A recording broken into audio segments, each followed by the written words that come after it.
ikkita mijoz bilan gaplashdingizmi deganingizda telefon qildim dedim, lekin telefon qilmagan. Ikkita mijoz bilan gaplashdingizmi deganingizda telefon qildim dedim, lekin telefon qilmagan edim.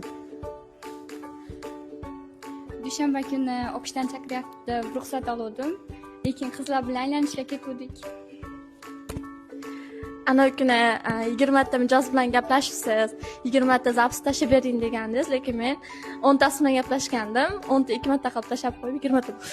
Boplagan ekan.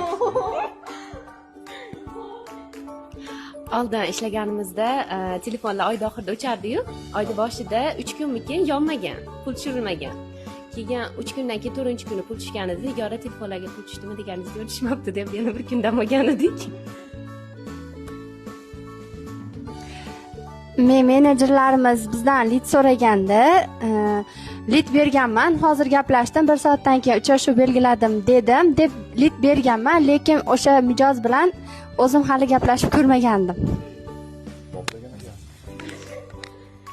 Menga operatorlaringiz zoomlar haqida, ya'ni litlar haqida ma'lumot so'rashadi. Bu narsa menda bor, prosta uni istashim kerak va bu narsa menga yoqmaganligi uchun qisqa va lo'nda menda bunaqa ma'lumot yo'q deyman. Bugun soat 11 gacha ruxsat olgan edim, gul olib kelaman deb. Gul olib kelish o'rniga sartoshda o'tirdim. Boplabsizlar.